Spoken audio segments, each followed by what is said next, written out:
9 August 2024 নিম্ন আদালতে তার সাজা ঘোষণা করা হয়েছে এবং এখনও পর্যন্ত তদন্তে একমাত্র অভিযুক্ত হিসাবে প্রমাণিত সঞ্জয় রায়কে যাবজ্জীবন কারাদণ্ডের সাজা দেওয়া হয়েছে। প্রথমেই আমরা সবাই অভয়ার বাবা মায়ের পাশে দাঁড়াতে চাই। আমাদের তো একটাই লক্ষ্য ছিল অভয়ার ন্যায় বিচার এবং আরও একটি অভয়া না হতে দেওয়া। তারা যেটা বলেছেন যে ক্ষতিপূরণ নয় বিচার চাই, সেই একই সুরেও আমরা একই কথাই বলতে চাই। এই ঘটনা যদি বিরলের মধ্যে বিরলতম অপরাধ না হয়, তাহলে সত্যি কথা বলতে বিরলের মধ্যে বিরলতম অপরাধ কি সেটা আমাদের জানা নেই, সেটা আমরা বলার ভাষা হারিয়েছি। আশা রাখবো পরবর্তী ক্ষেত্রে এই যে সমগ্র তদন্ত প্রক্রিয়ায় এখনও একাধিক অসঙ্গতি, একাধিক প্রশ্ন রয়ে গেছে, এখনও পর্যন্ত আমরা জানতে পারিনি একজন না একাধিক। ভবিষ্যতে এই সমস্ত প্রশ্নগুলোর সমাধান হোক, যারা প্রকৃত দোষী তাদের যেন সর্বোচ্চ শাস্তি হয়। এক্ষেত্রে কোনো ক্ষমার জায়গা নেই, এটা আমরা সবাই মনে করি, সেটা একজন হোক বা একাধিকজন হোক। এই আশা আমাদের রয়েছে।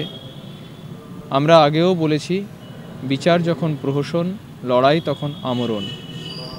অভয়ার মা বাবা তাদের মেয়ের জন্য ন্যায় বিচার পাক, অভয়া ন্যায় বিচার পাক, সেই জন্য ডাক্তারবাবু থেকে শুরু করে আপনারা সংবাদ বন্ধুরা থেকে শুরু করে সমাজের সর্বস্তরের সাধারণ মানুষ, তাদের এই সংগ্রাম, এই ন্যায় বিচারের লড়াই জারি থাকবে।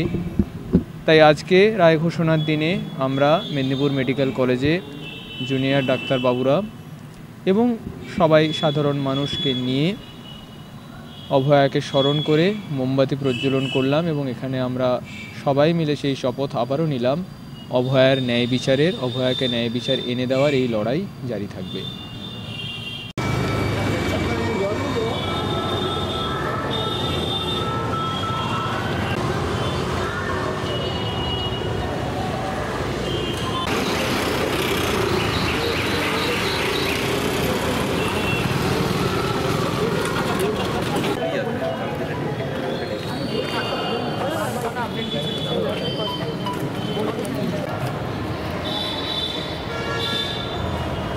করে একটু পিছিয়ে আছে, সবাই একটু গোল করে একটু দাঁড়াও।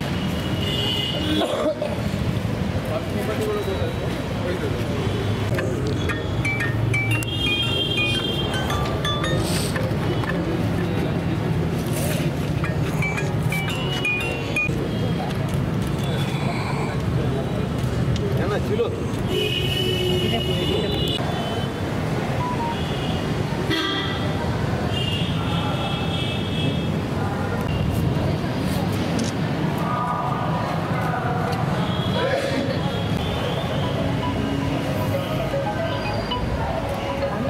কাজে আছে দাদা, পরে পরে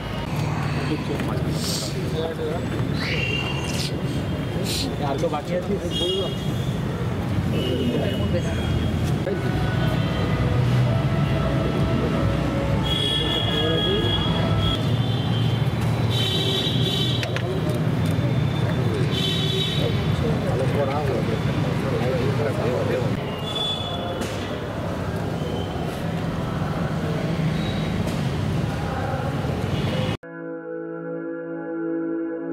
আপনি কি জটিল কিছু সমস্যায় ভুগছেন, সমাধান পেতে চান?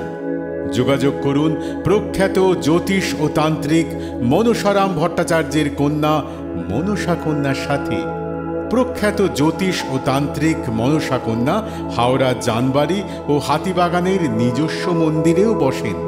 যোগাযোগ 9830106967 আর 9239655323।